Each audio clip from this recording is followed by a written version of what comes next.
on stage for all the world to see. Well, at least for all the Chippewa Valley to see. And with all the glitz, glitter, and excitement of opening night, the audience for Mame was treated to a true spectacular. But the audience didn't know the real marvel of the show. The fact that this extravaganza involving more than 100 people was put together in just 7 weeks, beginning with auditions. All right, so we're starting with 4 sways to the right, 5, 6, 7, 8. In community theater auditions, directors never really know who's going to show up, but choreographer Steve Turek knew exactly what he was looking for from those who did.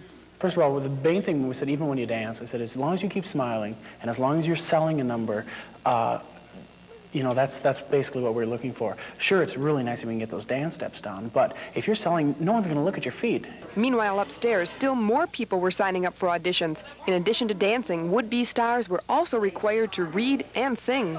It was like, I wonder if there's any competition to who is going to be. It's like, if I get the part, what do I have to do and stuff. It's nerve-wracking. Although there are always spots open for workers on behind-the-scenes crews, there weren't enough acting parts for everyone. But a week later, the lucky winners assembled at the Parks and Recreation Building to meet their fellow cast members. And then Mame will be Carol Sabota. Actually, we already have an indication of her dancing ability. As measurements for costumes were taken in a nearby room, cast members received their scripts. And to break the ice, this first rehearsal was basically a sing-along.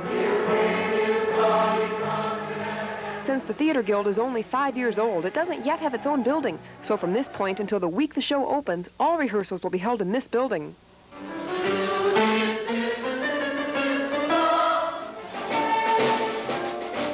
1 week later, and only 5 weeks to showtime, rehearsals are in full swing. The orchestra, like the rest of the cast, is made up of a variety of people, from students to professionals. We try and get as many people involved as are willing, and we have had, I guess, a little bit of problem with a number of people who really want to be paid for this kind of a job, and the Theater Guild has set up a policy where they don't do that, so that somewhat does limit, I guess, some of the people that would be playing. The orchestra rehearses Wednesday evenings. That means only 6 rehearsals before the week the show opens. Wednesdays are also reserved for dance rehearsals. 4, 5, 6, under and step. In fact, director Bob Carr says some evenings the Parks and Rec building is all but bursting from a multitude of activities. On any given night, during production, we will be rehearsing on the 2nd floor, while the orchestra will be rehearsing in the basement. The crew is building in 2 rooms in the basement. We have the costume crew up on the 3rd floor and meeting, so we're using like 5 or 6, 7, 8 spaces some night. And we don't always get those spaces because there's not room for us. All this activity isn't by people who don't have anything else to do with their time. Most have full-time jobs. The lead actress is a teacher. The conductor is a real estate appraiser. This actor is a data processor. Every person has something creative in them, but for some reason we aren't allowed or we don't do anything with it. Now, what are you going to do when you find out you have pickled python in your mouth? What we have are people who want to get involved and come in and learn. Few of us who had the expertise passed what we knew on to people who now are passing it on and passing on, just kind of mushrooming and growing. And I think mostly what we do is let people realize it's not as terrifying and difficult as it may appear. All it requires is somebody to have guts to make a mistake. So if you build a flat and it doesn't turn out right, you don't slash your wrist, you just tear it apart and start all over again. And speaking of tearing it apart, that's exactly what happens only 5 days before the show opens, when everything has to be moved from Parks and Rec to the stage at North High School. And while cast members don't exactly like to move, you can bet they're glad they're finally getting on the stage they're going to perform on that week.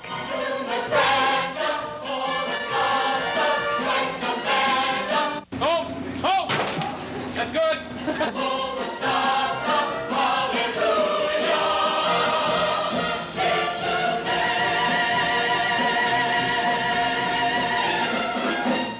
But wait, it's not showtime yet. In fact, it's about this time the cast and crew begin to wonder if the show is ever going to be ready by opening night.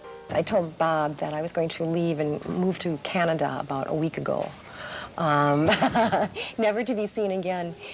It's always very difficult. About the week before the show opens, it seems like the whole thing simply will not come together. We're going to have to obviously reblock some things now that you're up here. We've got to work on projection. The more experienced people do that automatically. they know what to do, but part of my job as a director is to train new people too. So that's what I have to do for the next 2 or 3 days now, is train them how to, as we call it, dress the stage. Don't spill your drink. Don't spill your drink.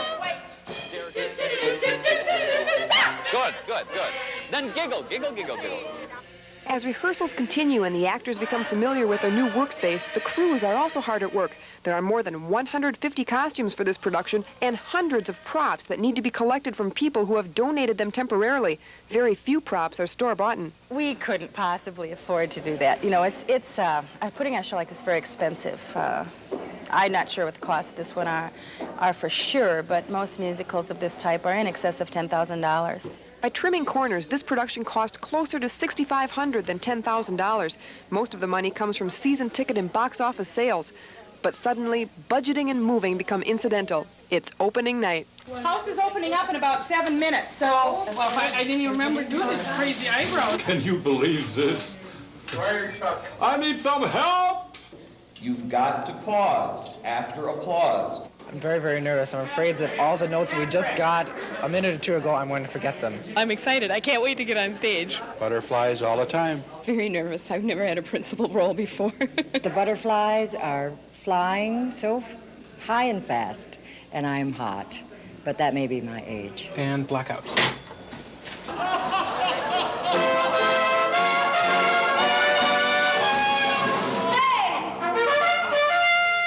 Sure, there's the thrill of the spotlight and the friends that you make while doing a show, but what really makes these everyday people go through weeks and weeks of hard work just to have it over in a matter of hours? After putting in many weeks and many nights of hard work trying to perfect a sentence or a song or how to act or how to make somebody smile or how to make somebody cry, and suddenly you get applause for that, that makes you feel damn good.